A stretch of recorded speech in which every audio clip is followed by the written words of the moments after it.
Hello everyone, and welcome to the 25th episode of the Little Thespian Podcast. On today's episode, we have the ever so gifted, talented actress, scholar, and all-around lovely human being, Marleen Manseau. So I cannot wait to hop in to this episode. It's also the first episode of the year, so without further ado, guys, let's hop in to episode 25 of the Little Thespian Podcast. Alright. Hello, ladies and gentlemen, and welcome to the 25th episode of the Little Thespian Podcast. On today's episode, we have a gifted actress, a scholar, and an amazing human being. Her name, Marleen Manseau. So how are you, Marleen? Oh, that was so nice. I'm good, you? I'm good. And I hope everyone's good now that we're shifted over into 2021. Thank God. Guys, 2020 was a nightmare. Let's put it bluntly.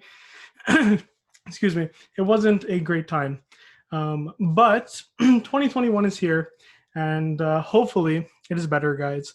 We need vaccines and arms. We need people to kind of, help this out. And also, right now, a lot of people are dealing with mental health issues. So now's the perfect time to kind of be there for people. Especially during these dark months.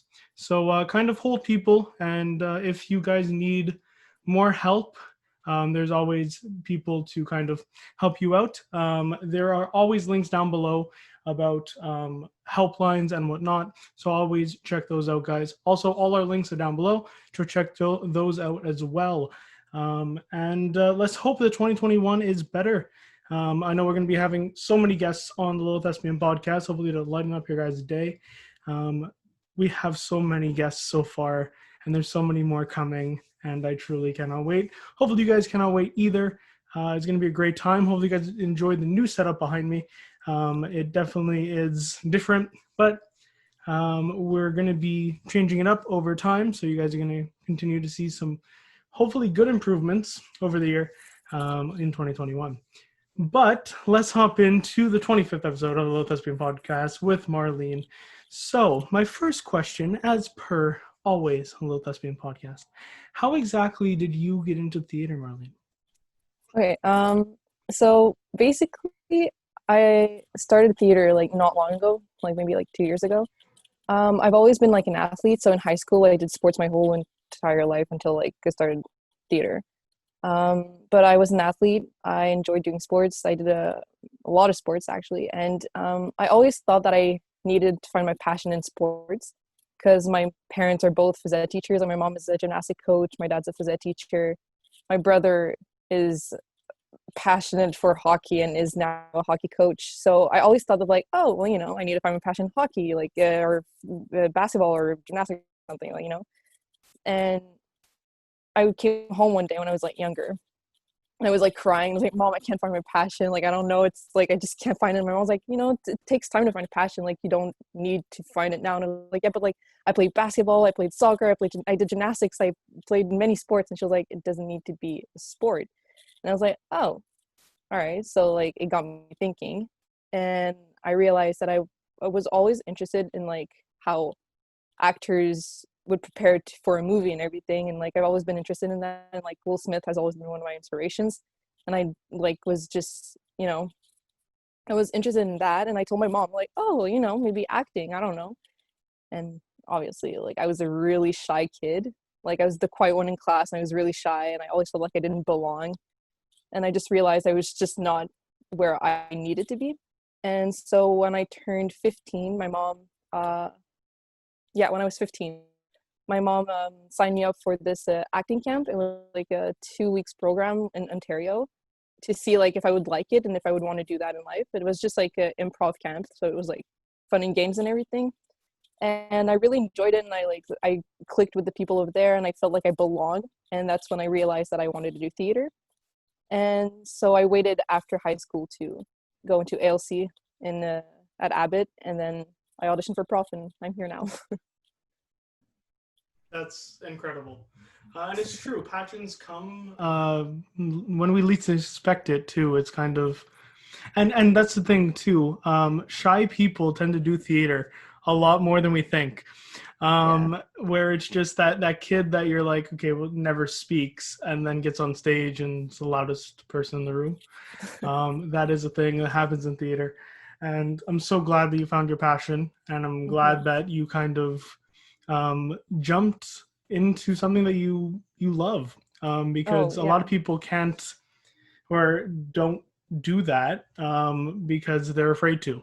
So I guess my follow-up question to that is, do you have any words of wisdom for someone that might be scared to jump into theater?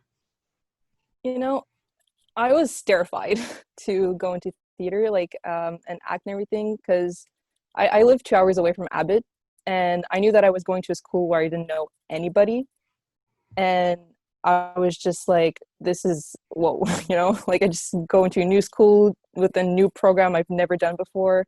I don't know what it's going to be like, and I was terrified, but like, it was like a good kind of fear, because I was like, you know, this is what I want to do, and I'm just going to get there and do it, you know. And you know, if I didn't like it, I would just change programs, and like nothing's wrong with that. But I was terrified. Like the first day of school, when I first started college, I was so scared. I was like, I don't know anybody, but I socialize a lot, so I made a lot of friends, and I was just talking to everybody and everything. And and honestly, I would just tell people to follow your heart and follow your gut feelings, because it's never wrong. If you have a feeling that you want to do something and you want to like do it now, like just do it, you know, like your gut feeling will never be wrong. That is what I believe. So like follow your heart, and if you don't know what your heart wants, just, you know, go with the flow of life. Like if you feel like it's going too fast, you know, take a step back, and there's no problem with that. And that's what I believe. Lovely put.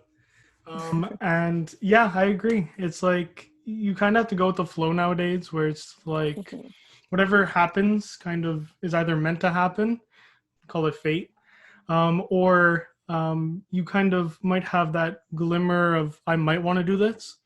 Worst comes to worst, I've said on the podcast before, you might fall on your face, but you went for it. You did it, right? So it's just that accomplishment that, okay, I did something. It might not be the thing that you want, but it's definitely a learning experience. So that's great and very lovely put. Actually, I'm going to segue off of that and ask about the program itself. So what's your favorite part about being in prof theater now? Oof, that's a good question. Well, one of the first things that I told my mom when I got to Abbott and then in prof is I finally found my place and where I belong. And I really love how actors and like tech people and everything just like come together and put on a show. It's just like really amazing to see it happen. Like obviously with Prof this year, like we couldn't do productions because COVID and everything, but like I got the chance to see it how it worked like with ALC. So I was really happy about that I got the chance to at least put on a show with the ALC kids.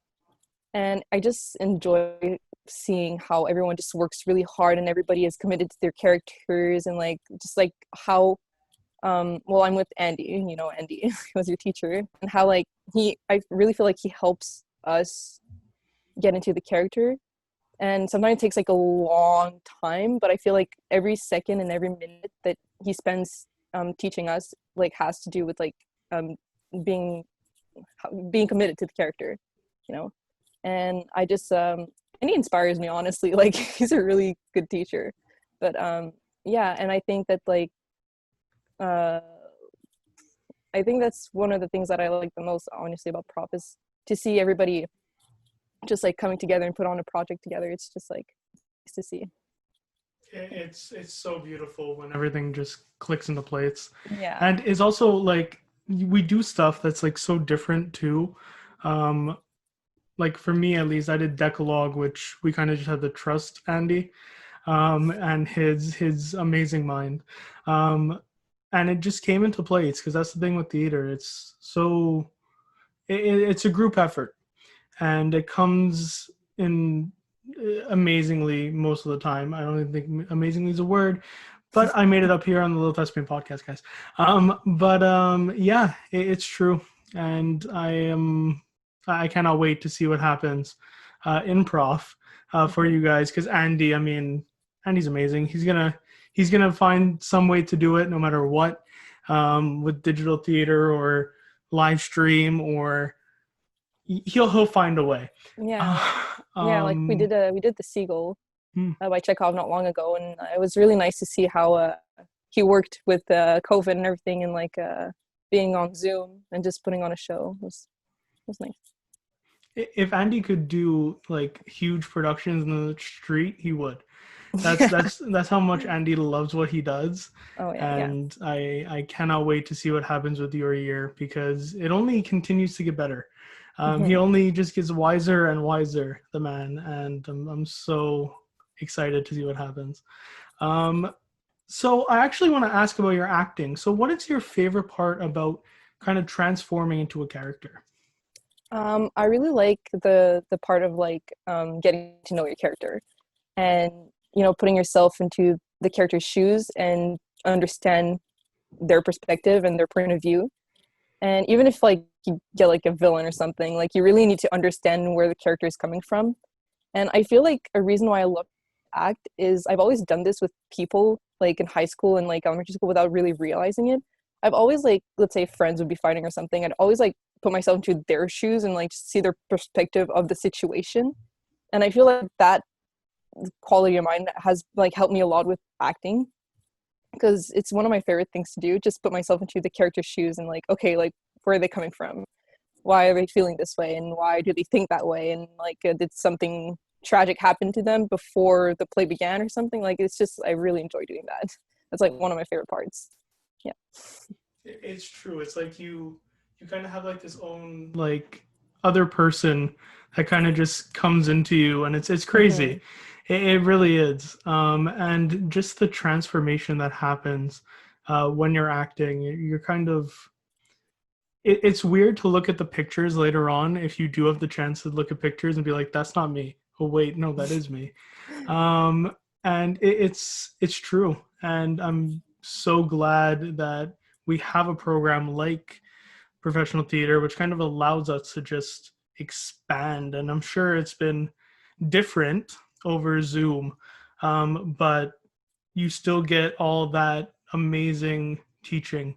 So I actually want to ask, how different has it been over these last couple of months trying to do it over Zoom? it's been really hard personally. I don't know about other people, but for me, it's been hard because, you know, it's not the same vibe. And I feel like acting through a computer is also harder because like you want to feel the person's emotion, but sometimes like the computer crashes or like Wi-Fi is bad, and you get no signal, and then the person freezes or something. And I feel like it's really hard, but it's a challenge, and I'm here for it. But yeah, obviously it's more fun to do it in person, act with, you know, people around you and everything, but it's a different vibe. Now that's the thing too. Like as much as we tend to act live, right? So we don't really usually see what actually is going on when we act. But now you actually get to see yourself while you act. So it must be different, I would imagine, kind of having this mirror effect going on. Like, because even in film, we don't usually see the take, or we do, but like eventually it gets edited, or they might not take that cut or whatsoever. But it must be weird to kind of do something live but not live, if that makes any sense. Yeah.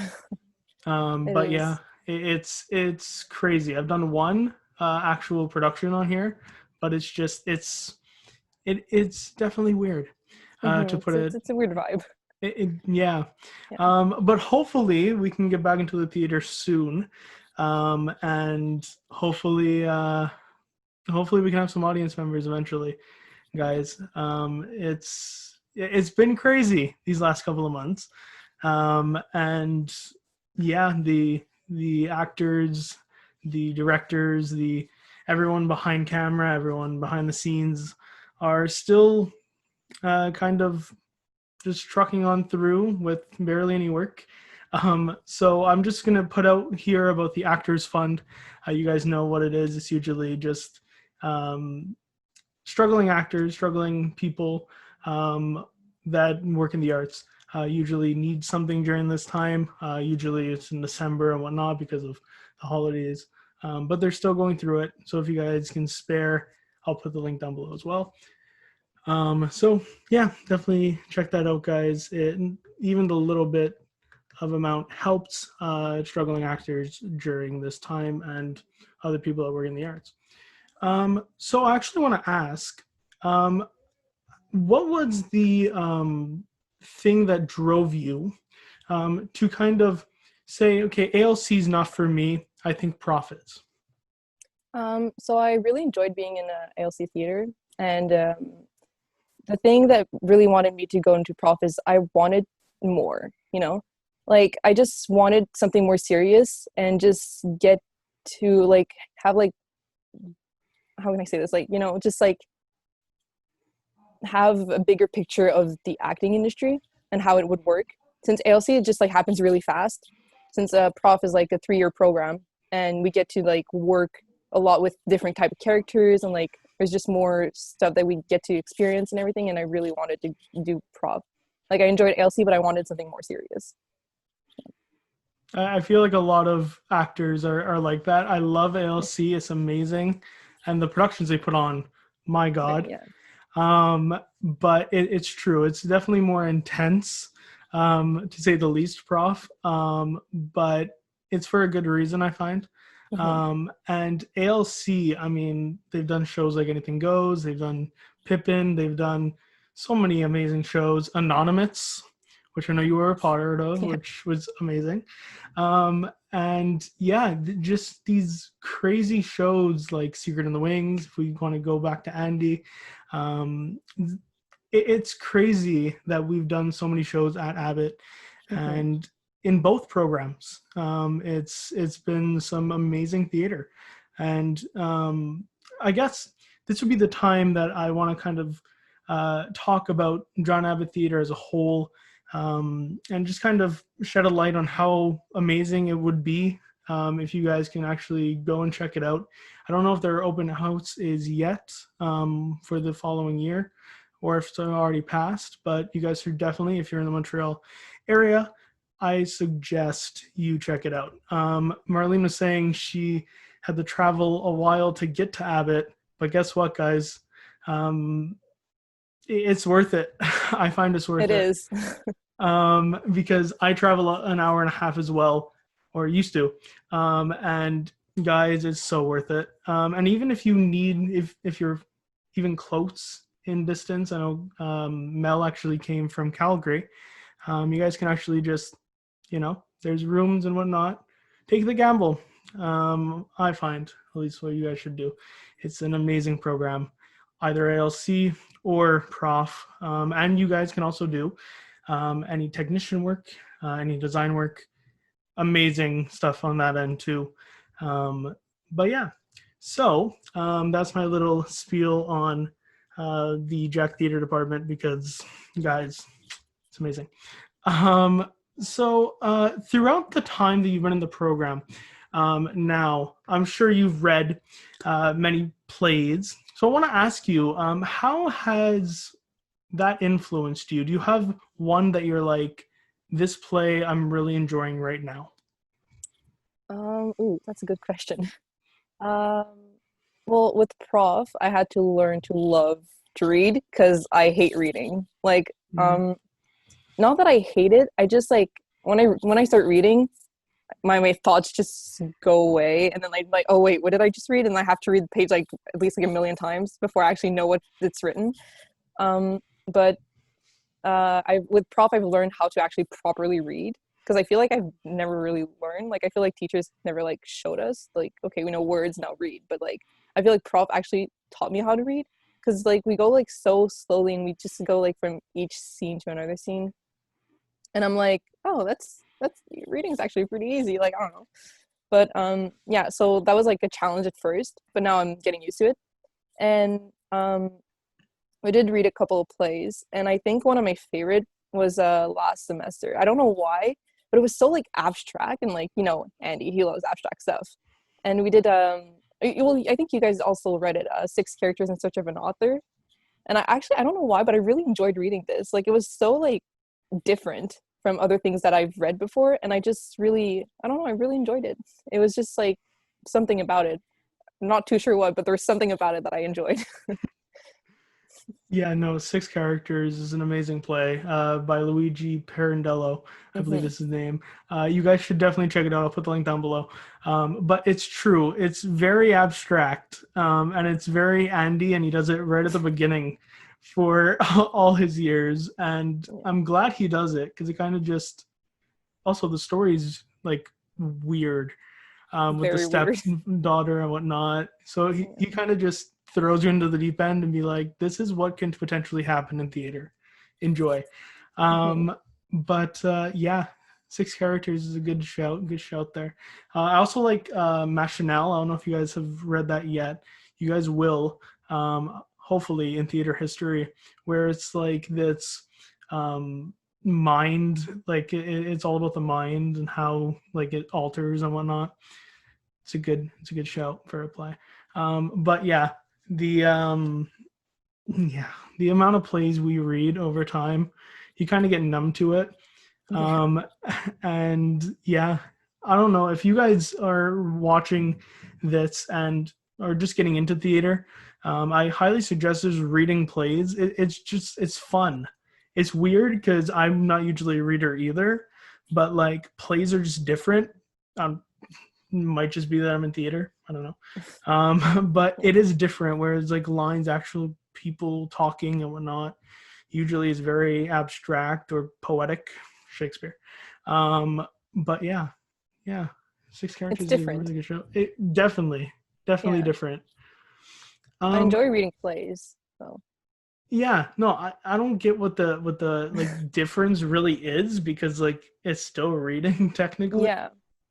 But I mean, you get to play the characters at the same time, so like it's kind of fun, just play a little game. So I actually want to know, is there a role that you've kind of seen or read so far that you're like, this is one that I want to do, kind of like a dream role? Ooh, okay, let me think. Dream role. There's a lot of roles that I've seen like in movies that I'm like, wow, this is a great role. And it's usually dark, going towards the dark side here. But one of the roles that actually like inspired me, I don't know if I would want to do it, but I would be glad if I ever had the chance to like do something like that. It's actually the Joker from The Dark Knight. Honestly, it's like Heath Ledger just like did an amazing job with this role, and like from the day I've seen the movie, I've always like been so inspired by it. And sadly, it was a sad death, like when he passed. But he was so committed to the character, and I don't know if you know about this, but I've read interviews and I've seen interviews from him, and he locked himself up in a hotel room in London for like a month to prepare or like get the mindset of the character. And I just think that this is commitment. This is like what commitment is, and like I find this really inspirational. And yeah, and I just, that role I really enjoyed watching, and I would honestly, if I get a role like that in life, I'd be happy about it. No, for sure. Yeah. And like Heath Ledger, man, like amazing actor, gone way too soon. Yes. We also have, unfortunately, we had an amazing actor gone in 2020, Chadwick Boseman. But yeah, no, it's true. There are so many amazing roles out there now, and so many different opportunities. I mean, like, we didn't think we'd get a whole Marvel Cinematic Universe if we're talking about superheroes. We didn't think we would get these multitude of streaming services, and now there's so many people getting jobs from it. And yeah, it's Heath Ledger is a really good shout. I wish we could have saw more from him. And hopefully we get a gender bend onto the Joker, and you could play the Joker, because that'd be fun. Yeah. I mean, now with short films and whatnot, you have a camera, go for it. Yeah, honestly. But it's a great role. It is. And like, that's the thing. Like, now, if you have like editing software, or you have just kind of a decent camera, you have a production company, you can kind of just go and do it. Obviously, with COVID now, it's kind of a bit more difficult. But we're gonna get through it, guys. We're gonna truck on through. And like I was saying at the beginning of the episode, 2021, I'm thinking, is more gonna be like a recovery year, if we want to put it that way, where we can kind of just, hopefully many people get the vaccine. I'm not gonna throw around weight, but you guys should get it. That's just my opinion. The more the merrier. And then more people are healthy. Anyway, that's a whole debate in itself. But so hopefully we can kind of get back to normal soon. Unfortunately, we only have a couple more questions left, and then sadly we need to go, but I can do this all day. But before we hop into the next two questions, I'm going to let you guys know who's coming on the next episode of the Little Thespian Podcast, which is, drumroll. No, they're probably not. Oh, I love it. Marleen's doing a drum roll. It is the Robin Ellison. I truly cannot wait to have Robin on next episode, the 26th episode of the Little Thespian Podcast, coming in the last week of January, moving into February. We're going to have a couple of less guests this year, only because we kind of need that 1 week break, and just to make sure everything's kind of rolling properly. But Robin's going to be joining us next, and I cannot wait for that episode. But we still have Marleen on this episode. So let's hop in to our final two questions. So the next question that I have for you, it's just, obviously, no one really knows what the future is holding, but what is your plan for the next year as you move forward into prof? So you mean next year in prof? Yeah. Go to class. I hope. Hopefully COVID's going to be gone by then, or at least like not as big as it is now. So we get the chance to be like on campus more often, because right now we're on campus twice a week. And last semester we were on campus twice every 2 weeks.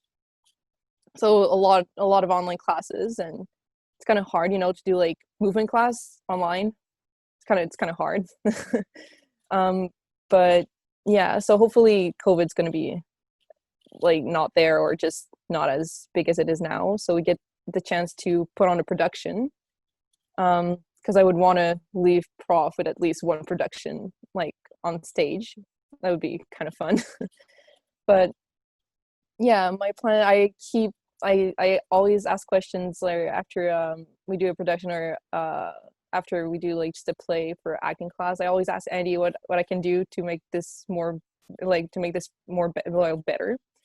And I try to take his notes and put it for the future characters and everything, and just like remember to like just put this in the acting and make sure that I get better every year. That's great. And I feel like everyone should do that. And that drives amazing. To kind of always strive towards what can be better. Mm-hmm. Even during this crazy time. That's why I made the podcast. It's to kind of just allow people to shine. And I'm glad that you are shining during this time, because the thing with acting is you don't use it, you lose it. And even with digital theater, you're still doing it. Even during movement, which I can only imagine how difficult it is over Zoom. Yeah. But yeah, I cannot wait to hear all about what's happening in this next semester, because I'm sure Andy's going to find some way to kind of make that production possible, whether it's somehow on stage, whether it's over Zoom. It's gonna happen. And yeah, I cannot wait. So the last question I have for you is, if you were to be in one production right now, what would it be? Ooh. Right now, Yeah, any production. any production. Oh. Oh. I have to think about it. Oh, that is a good question. I actually don't know. Matt. I know. That's why it's the last question. Um,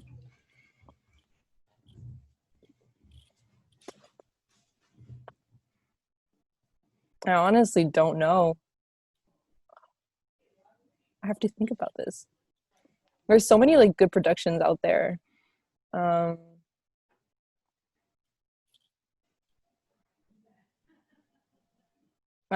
wow.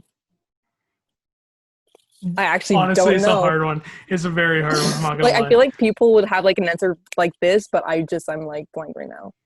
Well, that's the thing too. Like right now, nothing's really happening, Yeah. right? So kind of anything that kind of is thrown your way, I would imagine. Yeah. Ooh.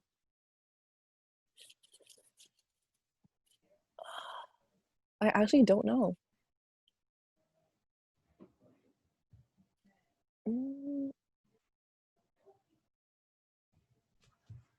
That is a good question. Get back to me on it. Because Oh. honestly, it's a very hard question. Like right now, anything that comes my way, I'm even going to be like, yeah, sure. Yeah. You know what I mean? Yeah. I'm still thinking.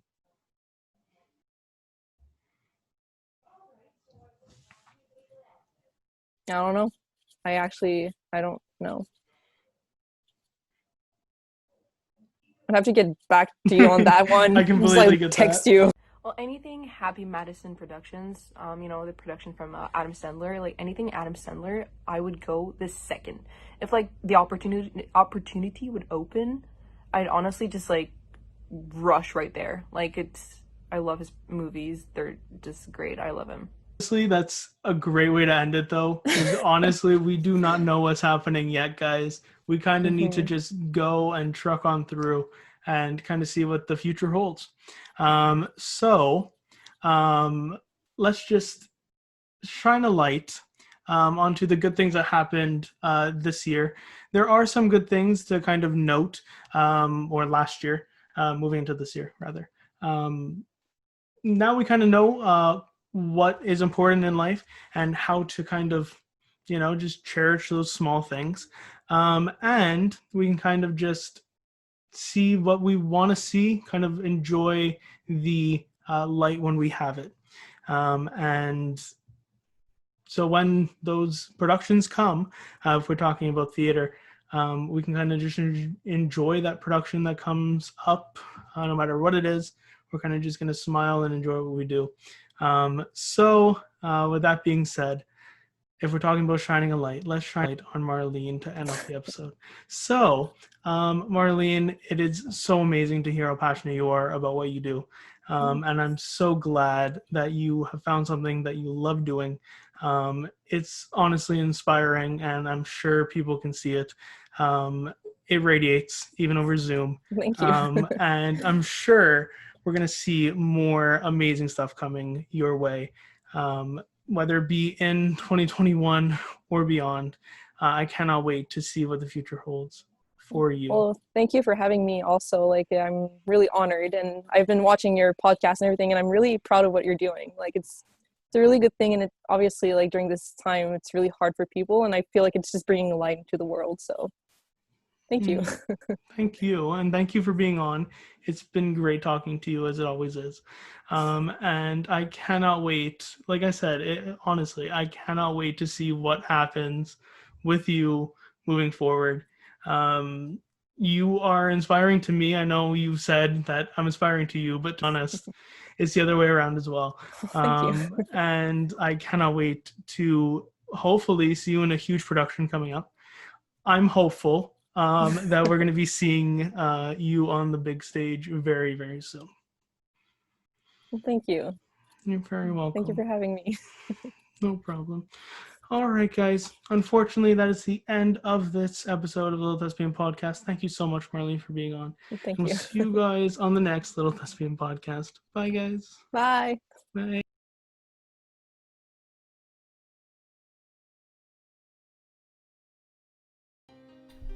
The lights are off. The curtain has fallen. And it's time to say goodbye. Thank you all for joining us on the Little Thespian Podcast. If you have any questions or concerns, please don't hesitate to ask, either down below or on any of our platforms. On the next episode of Little Thespian Podcast, we talk to the amazingly talented, gifted actress and all-around lovely human being. Her name is Robin Ellison. I truly cannot wait to talk to Robin. All things anything goes, all things Pippin, all things acting, theater, and beyond. She is so talented. Now she's in her graduating year at Abbott, and I cannot wait to see what is set in the future for Robin on episode 26 of a Little Thespian Podcast. If you guys have enjoyed this episode, don't forget to do the following. But before I say that, thank you guys for watching, listening to this episode. It's been a great episode with Marleen. Thank you, Marleen, for being on. And guys, thank you for the amazing support over the last year. And if you guys want to show some more support, you guys know what to do, which is like this video. Also, guys, don't forget to comment your thoughts down below and subscribe to us here on YouTube and ring the bell to stay notified on all future videos. It helps us out tremendously, guys. So thank you guys for watching, and don't forget to shine bright. Shine super bright this year in 2021, and hopefully you guys are looking forward to our amazing calendar of guests, which is coming very, very soon on the Little Thespian Podcast. So guys, don't forget to shine bright. This has been your host, Matthew Crandall. We'll see you all on the next Little Thespian Podcast.